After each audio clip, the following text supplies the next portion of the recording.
Welcome back to the Pulse of Fitness and Bodybuilding. I have a very special episode this week because I just got out of the hospital for a week last week. I spent 6 days in the hospital, lost 20 pounds in 6 days with specific ailments that I went in with, which we'll talk about. However, in the aftermath of all this, everyone on social media who's addressing that I was in the hospital for a week, their comments all are pointed at steroids.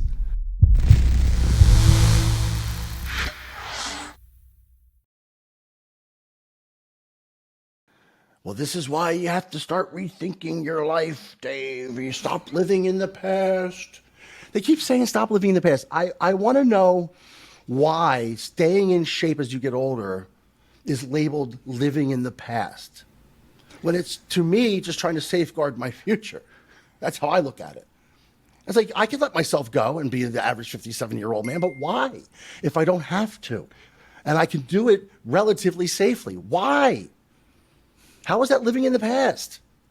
I don't see it. Anyway, so everyone's, you really got to start rethinking your life. You got to pick a street. Do you want to live long or do you want to die muscular? And those steroids, you got to really, really stop, cut back. You got to start. And my question is this: is what I was in the hospital for even remotely related to steroids? That's the question. Let's go over what I was in there for, and I want you to tell me what you think, Mike. So am I going to be a part of this, or am I just doing a reaction video? No, we're discussing this. You didn't introduce me. We're discussing You didn't introduce me. As usual, I'm joined with my brother, Mike Pulcinella, creator of Raising the Bar trilogy and many, many other amazing documentaries, and my guest here today. So we're going to talk about this. And also a part of the new Kai Green documentary, Kai's Life Story. Oh, yeah, huge part available of from the new Kai Green. What's it called? Just Kai? It's just called Kai, the Kai Green story, available from Generation Iron Films. I was interviewed for that, and it was really cool to be a part of that. And I have a review. We did a review over on my YouTube channel. Mike's interviews, by the way, in that movie really add a lot to the content, as far as I'm concerned. You spent a lot of time with Kai, one-on-one and behind closed doors. You got to really, really know him during the filming of Redemption, Day in the Life, and what was the other one? Overkill, which was the big one, right? That was the one that got the most. That was views. The first one. Yeah, that was the real big one. Okay. Well, the other thing is that being a documentary filmmaker, I kind of knew the kind of sound bites that they needed, so I was exactly. More than so willing. you know what they're looking for, right? Yeah. As a documentarian, I wasn't being disingenuous. Everything I said, I believed, but I knew what kind of things they needed at certain points in the story. So I hope that worked out for them. That I gave them those sound bites. But I'm glad to be here today to discuss what happened with you last week or so. And I know that, yes, even everyone in our family was like, it's got to be the steroids. They were saying that too? How? Well, I want to know how steroids... Not in that way. No, they were saying the same thing. He's got to clean up his act. And you know what that means. Christ. You know what that means. I eat so much better and cleaner than all of them put together do. I'm the only one out of all these people who are saying this who actually drink water and do cardio on a regular basis. Let's back up a little bit. Let's back up a little bit. Let's talk about what was happening to you that made you go to the hospital and how you can be sure that those things are not related to I can't be sure, but use. I want to examine that. Okay. So I started shitting blood. That's why I went to the hospital. But I waited for a few days because I thought it would just go away. And it did start to go away. And I'm like, well, it was just this passing thing. And then it came back. And so I'm like, look, second time it came back, it's like, you shouldn't ignore shitting blood. No. And it was dark. So that's the connotation there is that it's coming from way up inside. It's not just hemorrhoid. It's something deeper, which is more serious. Right. And so that colitis, which I knew it was colitis, because I had it 20 years prior. Mm-hmm. I was diagnosed with colitis 20 years prior when I was going through my first divorce. And the stress that was related to that brought this about. Because colitis is well known to be something that is stress related. Mm-hmm. Colitis, ulcerative colitis. These are all things that start off with a stressful situation, causes inflammation, which causes the downstream problems. So I hadn't had a problem with my colitis for 20 years. Then all of a sudden I'm shitting blood again. So obviously it's relapsing, right? However, I did wait a few days because I thought it would go away. I didn't want to go to the hospital. I just didn't want to fucking go. So it got to the point where I couldn't eat because anytime you ate, it inflamed that problem. It just really exacerbated it. So you end up not wanting to eat, and you also end up not wanting to drink. You don't want to put anything in your system because when you feel good, you just want to leave it the fuck alone. You don't want to put anything in because anything can trigger it. Water, a sandwich, a piece of fruit. You don't know what to eat or what not to eat, so you don't eat anything. So after 3 days, I was starved and dehydrated because I hadn't had it. The more significant thing is that I was dehydrated. 3 days without water is horrible. None at all. So think about it. I'm going into the hospital 3 days having not eaten and 3 days having not had anything to drink. So when I got in there, my numbers were horrible. First of all, inflammatory responses were off the charts because I had what's called pancolitis, which is the entire colon is inflamed. And that had led to me not drinking or eating, which led to severe dehydration, which led to a kidney issue. So I went into the hospital with 2 issues.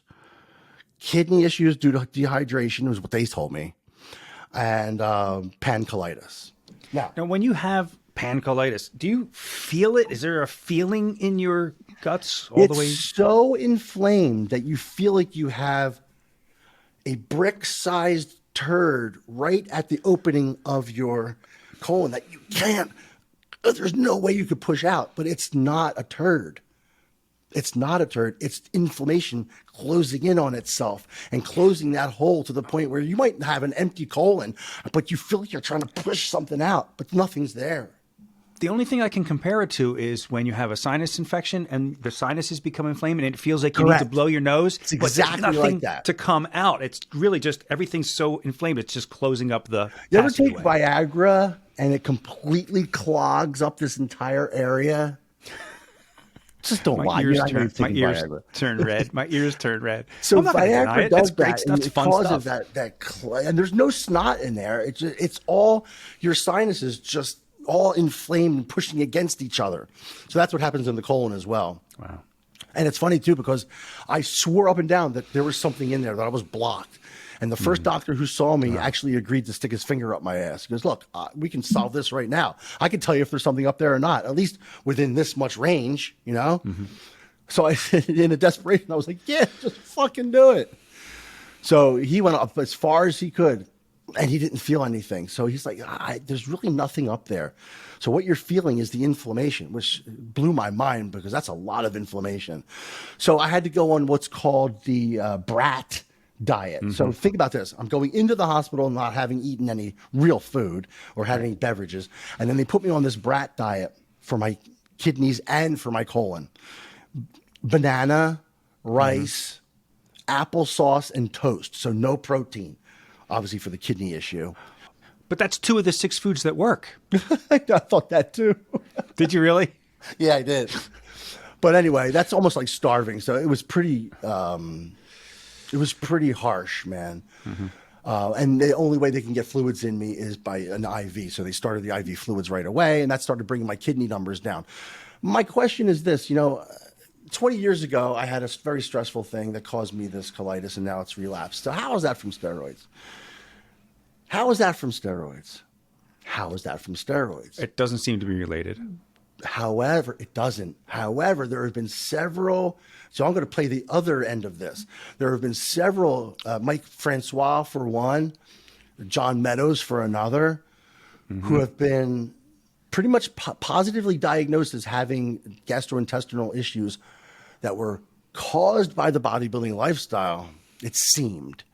So the jury's out on that, whether or not gastrointestinal issues like colitis, pancolitis, the ulcerative colitis, things are caused by the bodybuilding lifestyle, by eating every 2 hours, by something about the gear that we maybe don't understand yet.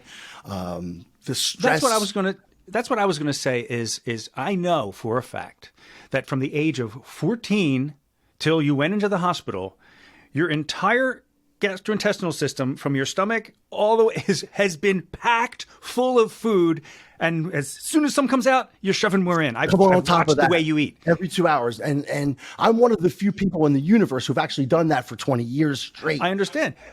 So do you think that is a stress to that system that could be alleviated with, I hate to say this, like intermittent fasting or something like that? I would much sooner admit that the eating component of bodybuilding is 100% responsible for my pancolitis than anything having to do with steroids. Having said that, I think that there are definite times and places for intermittent fasting, and my situation is one of them. So what I've been doing is I fast for 12 hours, and then I have a window of like 6 hours. I've been doing that. And although it's not really good for bodybuilding, like I haven't gained the weight back that I lost in the hospital, but I feel good. So I'm at a point now where I'm eating in a way that really gives my digestive system a break. So, well, one of the factors that you may not have considered is, do you think taking the vaccine has caused all of this? You know I haven't been vaccinated. I know you haven't. And that's the point I want to make, because I want to stop all the idiots who are going to comment under here, it's the vax, it's the shot, it's the vaccine. You think that's going to happen? The COVID. Yeah. Yes. Yeah. If we didn't say this, it would have happened. So, you think so? He didn't take it. Right. Look, everybody, he hasn't taken it. And I have, and he hasn't. And, things happen.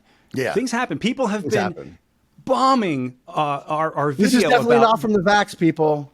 It's not. So you can save that argument. Can we even say that? I mean, I've heard of a lot of people getting demonetized because they're using the word vax.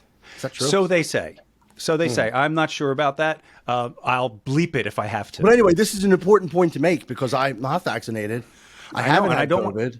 Right. And I've had to deal with so many comments on our video about why are bodybuilders dying, and people just like, must have been the vax. Well, there are like scientific steps you would have to take in order for that to be proven. Right. Many scientific steps, and I'm not saying it's not true, but I'm just saying those steps have not been taken. For this discussion, we're squashing it. Right. Yeah. There's no reason to assume that anything that's happening with David is caused by the jab, as they say. Wait, when people say the jab, do they mean steroids or do they mean the vaccine? Okay, that's what I thought. The jab means vaccine, yeah. The other thing that I went into the hospital with was kidney problems. Now, is that from steroids? Or is that from the fact that I've been eating 7 million grams of protein every day for the past 400 million days? Wait till mom sees this. And although there are no scientific studies that show that high protein intake leads to kidney problems, I mean, if you use your brain for a half a second, it's just a little organ that you're using more than you should. Constantly. Any little piece of meat that you're using more than you should. Look, there's a certain amount of mileage that we have on our body parts, our heart, our kidneys, our liver. And if you use them all up, you're going to use them all up. And that when that mileage is over, it's over. So I have to believe that, I don't know how much of a role steroids is playing in this, but I think that everyone's go-to being it's from steroids is bullshit. I think the entire lifestyle, if you really follow it and you follow it perfectly and you follow it for a long time, has its own inherent risks and problems, completely separate from steroids. If I had to rate by level of importance the risk factors, steroids would be down there, not near the top. Look, bodybuilding is about pushing the body beyond its natural limits in many ways, holding it there for a sustained period of time. All the natural limits, all of them. That's outside of nature. And of course, things are going to start to wear out and break down. Some of them may be caused by the chemistry, which is a component of it, and probably most of them not. Right. Most of them not. But it's funny how many people in their comments, when they heard I was in the hospital, are like, this is what you get. With them, their roids. Do they say that to football players who have And that's- permanent I brain bring it up all the damage? time. Yeah. Do they I say bring it that? up. Well, shouldn't have played football then. That's For what you some get. reason, it's forgiven. In those sports, it's forgiven. Or completely just blind-eyed. It's like they're not aware of it. Those are sports that people care more about than bodybuilding. True. Yeah, but I mean, you're not going to tell me that the NFL isn't rife with steroids, and NHL and downhill skiing and boxing and everything. So people just don't realize that. They don't realize it's everywhere. It's just not as obvious to the eye as And it I is in have no bodybuilding. proof. I have no proof of this either. But movies, whenever you see so and so yeah. gained 20 pounds of muscle for this role because of his trainer and his diet, guaranteed they were doing a very controlled regimen, probably under doctor's supervision, and then easing him off of it when he was done. But there's no way, with millions of dollars behind creating a Marvel movie or Will Smith as Muhammad Ali, that they're going to risk that he's going to show up all skinny. They just can't. I think, to be honest with you, I think they put him on a pretty aggressive blast cycle. I do, because it's so short term. I don't think they go conservative with that at all. There's too much money to be lost or made. I think when they take these guys who look like average human beings, and then in 6 to 8 weeks they look like a bodybuilder, they're jacked out of their minds for these movies. I don't think there was anything subtle about what they did for that. I'll go on record as saying that. I think they're on several compounds, and I think they're pushing the envelope. I think they're using orals. I think they do whatever the hell they can. Look, if someone at the Olympia level is doing the things that they're doing for a much longer period of time, for a $250,000 paycheck for winning the Olympia, you damn well better believe that Joe Blow is going to get ready for his movie part, which might yield him several $1 million. So what are you doing now? What are you doing to make sure that this doesn't happen again? I'm only eating 3 times a day. I eat breakfast, lunch, and dinner. There's a good 14-hour window where I don't eat anything. So that's while I'm sleeping. It's a few hours before I go to bed, while I'm sleeping, and then a few hours after I get up. And then I have breakfast, like I'll have it after we do this. And then I'll have a lunch, and then I'll have a dinner. And they're small meals. And they include things that are off the beaten path for me in case some of the food choices that I've been eating for so long I've developed allergies to, which is a distinct possibility. So I've been doing things like yogurt and fruit and things that I don't normally, more vegetables, more proteins from vegetable sources, rather than animal sources, less chicken, less beef, less animal, less inflammatory type foods. Just making some adjustments, and it feels really good. And so it hasn't been difficult adjustment for you? No. Okay. It would be difficult if I was hell-bent right now and trying to be big, but I'm not. Because I weigh about, I don't know, 210 to 213, which is small for me. But I'm doing it on purpose because it feels good. I just don't want to feel like I did when I went into that hospital. I just don't. It was that bad. So yeah, I'll eat this way for as long as it takes. I have some follow-up appointments with some doctors to see where my numbers are and see what kind of protocol I need to do going forward to keep these things at bay. But I'm not going to stop doing what I'm doing. I'm not going to stop being a bodybuilder. I'm going to adjust my expectations. I'm going to go for something that's a little more realistic. I don't need to be 250 anymore. I don't need to be lifting like I did before. My lifting's changed. I usually leave a couple reps in the tank now, which I never used to do. I used to go to ultimate failure on every set. And now, due to recovery, I'm 57 years old. I go into the gym. What I do feels really good. And I stop when I still have like 5 reps that I know I could have gotten still. Training like that for me has brought the fun back into it. Lowered my stress level regarding my training. And so these are things that I'm doing right now that I can see myself doing for a while just to safeguard my health.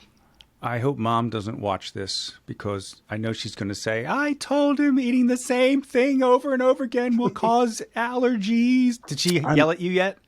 No, I'm guessing. I don't know that that's the case. I'm just switching my foods up. But that's what she was predicting. And so has she yelled at you about that yet? No, not yet.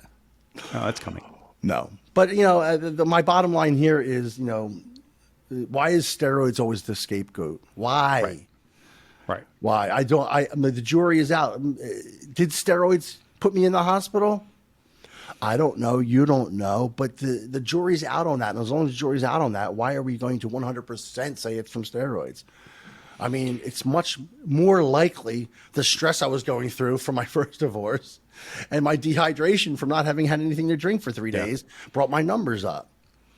It would be very difficult to prove that those things You were can't prove it. That's the directly problem. related to steroids. It's very difficult to prove that with any of the bodybuilder deaths. Right. You know, it's very That's difficult. why you don't have any like deaths caused by steroids. You can't have You that. really don't. Because the deaths caused by steroids are usually caused by an offshoot of what the steroids have done tangentially. You know what I mean? Like they cause insidious, for an example, they cause insidious rising of the bad cholesterol, which doesn't do anything in the short term, but over 20 years clogs you all up. When you die from that, they'll call it cardiovascular disease, but it wasn't from steroids, but it was from steroids. Yeah. Right. Okay. Right. You see how that's a gray area there? Yeah. Of course. Of course. Weren't there some other stories in the hospital that you said they were to tell? It's so funny how they just don't even take a look at you critically before they start saying shit. Like for instance, I was put on, I didn't realize this, but I went to get out of bed the first night and an alarm went off when I took my weight off the bed, an alarm went off and a nurse come rushing in and made me get back into bed. I'm like, what is it? She goes, you're on bed alarm for the first 24 hours. Anytime you get out of bed, an alarm's going to go off. I'm like, why? She goes, because you have a history of falling. I said, I don't have a history of fall. Well, it says here you passed out. I passed out in a seated position while I was eating my oatmeal. I don't have a history of falling. And look at me. At the time, I had just gotten admitted to the hospital. I was 225 pounds and shredded. I'm like, do I look like someone who has a history of falling? That I need to be on bed alarm? They treat you like you're 90. No, you've got to understand. This is They all don't about look critically legal. at you. It's about legal liability. If you have fell even once, they have to make you a fall risk. Let me give you an example. We all know that when women are pregnant, they can't drink alcohol, right? Not a drop. Not a drop. Well, that comes from the fact that women who have abused alcohol, like true addicts, true alcoholics, while pregnant, have created birth defects. Right? They cannot determine at which point that happens, right? A certain amount of alcohol will create a birth defect. And so what they've said is no alcohol. That way you're safe. The doctor's safe. Everybody's safe. But it may, in fact, be that a glass of wine or a half a glass of wine or a quarter glass of wine might be even beneficial for you and the baby. We don't know. I see how that translates. There's no way to do tests on it. But if you were a doctor and a pregnant woman was saying, can I have a little glass of wine? You have all these studies that say alcoholism leads to birth defects. You're going to say no. You're going to say no at all. That's the way you have to go, or else you would be liable, legally liable for that. Anything that happened to that woman. I have a history of falling. So you have a history of falling. Like I had a really bad bursitis in my shoulder that was making my whole arm numb. And I went into the hospital and I said, I think I'm having a heart attack. Well, once I said that, they had to put me through every test imaginable. Right. Before to rule out heart attack because I said it. So that's the reaction you were getting from that. What else happened in the hospital? So I was in there over the weekend, and over the weekend they're very poorly staffed. There's no nurses on call, so which doesn't make sense because people are sick on the weekends as much as they are during the week. Exactly, but there's nobody there to help you. So I'm tethered to an IV, and the whole thing with the bags and everything. So I can't really move out of the bed. Plus, I had that alarm on for the first 24 hours. They took it off after the first 24 hours. That's got to be horrible. So I had a piss jar, that I was peeing into. It was pretty big. It was probably a half a gallon jug. But after 2 pisses, it's absolutely 100% full. And it's the middle of the night, and I have no nurse on call. And I can't get out of bed to go empty it so I can piss again into it. Because the alarms will go off. Everyone will be up. Absolutely. Right. So I just put it on the tray that was next to my bed. And I went to sleep and hoped that I didn't have to pee again for the rest of that night until the morning nurse came in. Now, you have some experience with peeing in a bucket next to your bed, don't you? I have a lot of experience with that. We're not going to. Why is that? You don't want to go there? Out of laziness. Until Mom found my pee bucket and yelled at me. I thought you were doing it because you were moving like animals. You're working on becoming you're working on becoming a bodybuilder, and you were drinking massive amounts of fluid of and protein shakes. So, unfortunately, lately, I've had this thing where I have violent dreams, and in the dream, I'm fighting someone, and outwardly, I'm doing the same movements as I'm doing in the dream. So if I'm punching someone, I punch the air, or I kick.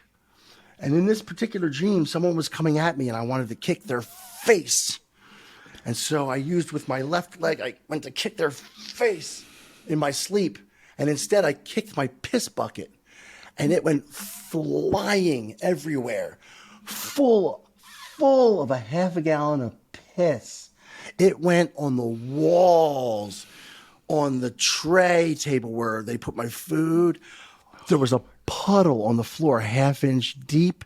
It was in the bed. It was on the walls, on the blinds, everywhere.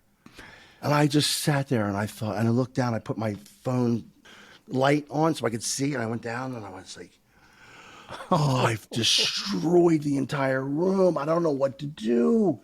I'm so embarrassed. I didn't want to know. So I went back to bed. I went back to sleep. And I waited till the morning till they came in.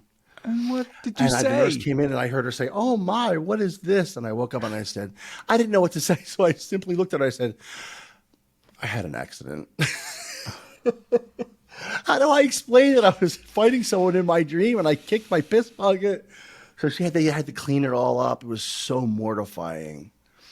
Like I squarely kicked that thing right off of that shelf. Look, everything about being in a hospital is mortifying. Everything. It's terrible. It's one of the worst experiences, and you just added to it. Well, I knew after I kicked it off, I said there wasn't any way I could hit the alarm, but no one's going to come in and take care of this until the morning nurse. So I just had to go back to bed. I don't know how the person who was next to me, who slept right through it, because it was loud. He didn't hear me kick that bucket. Luckily, you had Bonnie to accompany you throughout this process. I'm she wasn't so there glad in the she middle was of the there. night that night. No? So I had to sleep and pee. Yeah, I just thought maybe you should give a shout out to Bonnie for being with you through this whole process. God. Yeah. In case she watches this video. I got to tell you this. She was really my nurse. Yeah. They dropped the ball so much that if it wasn't for Bonnie being there and picking up the slack that they were leaving, that I don't know how we would have survived that 6 days. I help produce podcasts now, and one of them is for a legal team that works with medical malpractice. The stories they have of mistakes and neglect are incredible. If you go into the hospital, make sure you have a notebook, and every time they give you medication or fail to or whatever, that you keep notes. Yeah. Or someone, if you're out of it because of painkillers, that someone you love is there with you, advocating for you and keeping track of everything. She caught all the mistakes. She caught all the problems. She caught all the negligence, and there was a lot of it. She was cleaning the room and disinfecting the room. They weren't. She disinfected it twice a day. And then, now, admittedly, they're understaffed and overworked. We know this. I know that. My meds were all, they messed the meds up. She caught that. They messed this up. They messed that up. The timing, they were just letting me sit there and rot. And she's like, is anybody going to be coming in to take care of him? She, cracks skulls. This is good advice for anyone going into the hospital. Yeah, I'm have glad someone I have there her, to man. help keep and to pay attention and take notes so that you can prove. Look at my notebook. And the good part is she does this for a living. She knows when they're bullshitting. She's like, no, that's not true. You know as well as I do that this, and this needs to happen. So I want that to happen now. And they're like, yeah. They get so frustrated because she knows. And they don't usually they're usually dealing with clueless people. And she's not. So they can't get away with any of their shit. I love that. I have a history of falling. All right. So what's the wrap up here? Where so do you the go from wrap here? up is, I don't know. Stop commenting on my stay at the hospital and saying it was from steroids. Maybe it was, maybe it wasn't. But mind your own business. And here's the other thing. Most people, almost everybody, has their own goddamn poison that they're taking, that they're eating, that they're drinking, that they're doing, that's going to kill them. So why aim your shit at somebody else and their poison. Look inwards of yourself. What do you do on a daily basis? What do you do on a daily basis that's going to kill you? Me? Yeah. Something. I Just know tell me I do. something that you do that's a pleasure, but that is at a detriment to your health eventually. Usually whiskey cocktail toward Every the end night, of the day. right? Pretty much. Yeah. I And know. the guy who commented under my thing, oh, you're trying to live in the past. He's got his poison. Who knows what it is? The risk. Probably smoking, eating a hamburger, and drinking a Coke at the same time. Yeah, like you said on that comment. Someone is taking a risk for a benefit that makes it worth it to them. Timmy and his beer, right? Yeah. Everybody's got something. One thing I don't do is get in someone's business about their poison. Right. I just let them be them. Plus, I've changed a lot of things about my life and how I do live it. I have. Well, how could you not after an experience like that? Anyway, I thought this would be interesting to a lot of my viewers. Please feel free to add to the comments anything that you think in regards to this topic, because it's a huge topic. How much do we blame steroids for things that are really caused by some of the other components of bodybuilding lifestyle, because there are a lot of things that cause wear and tear and decay and entropy to our bodies. Including time, by the way. Yeah, time, just the passage of time. Look, even if you do nothing, even if you just sit there, you're going to eventually decay and die. That's doing nothing. That's right. So you got to, at some point, say to yourself, I want to live my life the way I want to live my life. And I'm willing to take this risk for this benefit. And everyone does it. Everyone does it. I don't care who you are. You do it. You just don't realize it because it's maybe a mainstream thing that everyone else does too. So it's accepted. But anyway, Speeding, moving driving back to our fast. regular program. What's that? Speeding, driving fast. Some people drive incredibly fast on the That's highway. a very good example. 100 miles an hour. Do you know Very what good happens example. when you have a little accident at 100 miles an hour? Or texting You're and driving. Or texting and driving. That's How many probably people still do it? So there you go. There's a couple That's of your examples. poison. Texting and driving was going to kill you. And other people, by the way. That kind of stuff takes out other people it puts too. others at danger. If I put a needle in my ass, that's putting no one else in danger. We will be back to our regular programming. I just wanted to get this out because I feel like it's pretty compelling. I do want to know what your thoughts are. So leave a comment in the comments section talking about your take on this. How much do we blame steroids for the problems that we end up having? And how much can we assess the rest of the bodybuilding lifestyle as part of the problem? What percentage of blame should they take? Mike, do you have anything to add, brother? No, but I'm just glad you're okay.